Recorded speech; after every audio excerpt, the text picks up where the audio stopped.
तो क्या अमेरिका की धरती से चाइना ने इस बात का ऐलान कर दिया है कि अब वो भारत को यूएनएससी के अंदर परमानेंट सदस्यता देने के लिए तैयार है?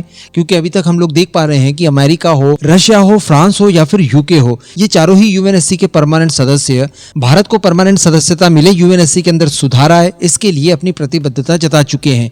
लेकिन अगर बात की जाए भारत के सबसे बड़े कांटे की, तो वो चाइना है, क्योंकि चाइना द्वारा अभी तक भारत को यूएनएससी की परमानेंट सदस्यता के लिए समर्थन नहीं दिया गया था। और हम सभी जानते हैं कि जब तक 5 परमानेंट सदस्य एक सुर में किसी का समर्थन न करे, तो ऐसी परिस्थिति में उस देश को यहाँ की सदस्यता नहीं मिल सकती। अब चूंकि चाइना भारत का एनिमी है और बात की जाए अगर यूएनएससी की सदस्यता और वीटो पावर की, तो ये अपने आप में एक सुप्रीम पावर है। इसके बिना कोई भी देश ट्रूली महाशक्ति नहीं बन सकता। इसी वजह से चाइना अभी तक भारत का यूएनएससी के अंदर परमानेंट सदस्यता को लेकर विरोध करता आया है। लेकिन क्या इस बार अमेरिका की धरती से उसने भारत को समर्थन किया है? और क्या ब्रिक्स वो माध्यम बनेगा जिसके जरिए भारत को चाइना यूएनएससी की परमानेंट सदस्यता के लिए समर्थन देगा? चलिए आगे डिस्कस करते हैं।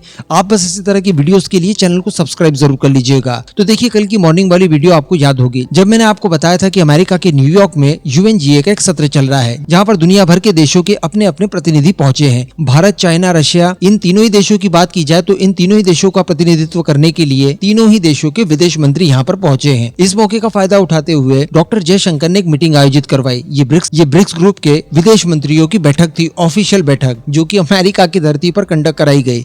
और इसी बात को लेकर हम लोग काफी जश्न मना रहे थे कि देखिए, अमेरिका जिस संगठन को अपना सबसे बड़ा विरोधी संगठन मानता है, उसी संगठन की मीटिंग अमेरिका की ही धरती पर की। लेकिन दोस्तों, एनबीटी का ये आर्टिकल आप पढ़िए, इसमें ये लोग स्पष्ट रूप से बता रहे हैं कि यूएनएससी में भारत को बड़ी जिम्मेदारी देने का समर्थन किया गया है। अमेरिका से झगड़े के बीच चीन और रूस के द्वारा बड़ा ऐलान किया गया है। क्या ये ट्रम्प को संदेश है? और जिस ऐलान की बात की जा रही है वो यूएनएससी की परमानेंट सदस्यता को लेकर ही की जा रही है। इवन एनबीटी ही क्यों, आप ये ट्वीट पढ़िए। ये ट्वीट किया गया है सिद्धांत सिब्बल जी की तरफ से, और ये कोई ऐसे वैसे व्यक्ति नहीं है। मैं आपको बता दूं कि ये असिस्टेंट एडिटर हैं फॉरेन अफेयर डिपार्टमेंट के, जो कि संबंधित है वियॉन न्यूज से। साथ ही ये प्रीवियसली डीडी न्यूज लाइव में भी काम कर चुके हैं। तो दरअसल इनके द्वारा लिखा गया है अपने ट्वीट में कि संयुक्त राष्ट्र सुरक्षा परिषद के स्थायी सदस्यता के रूप में चाइना और रशिया के द्वारा संयुक्त राष्ट्र में, जिसमें सिक्योरिटी काउंसिल भी शामिल है, उसमें एक बड़ी भूमिका निभाने की भारत और ब्राजील की महत्वाकांक्षाओं के प्रति अपना समर्थन दोहराया है। अब दोहराया यहाँ पर ये बोल रहे हैं, इसका मतलब पहले भी कहीं और दोहराया होगा।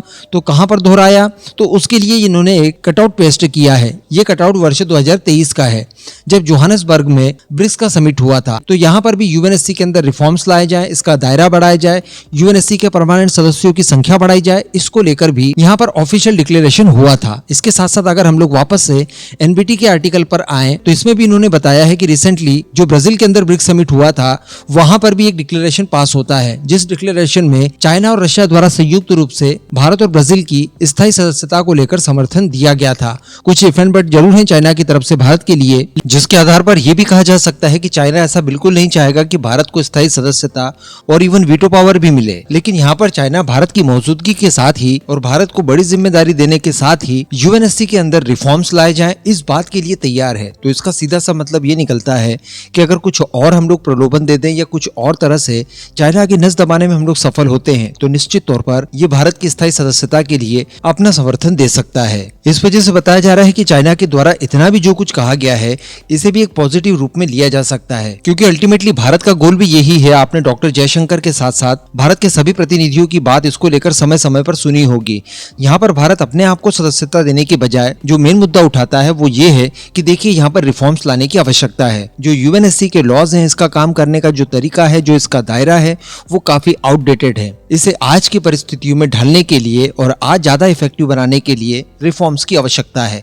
और जब भी रिफॉर्म्स आएंगे उसमें भारत को बड़ी जिम्मेदारी दी ही जाएगी, इस बात को कोई भी अस्वीकार नहीं कर सकता। तो यहाँ पर भारत अपने एक बहुत बड़े एम को लेकर आगे बढ़ रहा है और उसमें लगातार सफलताएं मिल रही है। इवन रिसेंटली यूएन के सेक्रेटरी द्वारा भी इस बात को काफी मजबूती से रखा गया कि इसके अंदर बदलाव लाने की आवश्यकता है, ताकि इसकी कार्य क्षमता और ज्यादा बढ़ाई जाए। तो अगर ब्रिक्स के माध्यम से हम लोग नए ट्रेड को लेकर सिस्टम्स तैयार कर रहे हैं, डीडॉलराइजेशन साथ में कर रहे हैं, भारत चाइना के बीच में ट्रेड भी काफी बड़े स्केल पर हो रहा है, इन्वेस्टमेंट की बातें भी ईच अदर देशों में की जा रही है। तो अगर इन सारी चीजों को हम लोग एक आधार बना ले और उसके अनुसार ही चाइना को कन्विंस करने की कोशिश करें, तो ये अब उतना ज्यादा मुश्किल टास्क नहीं बचा है।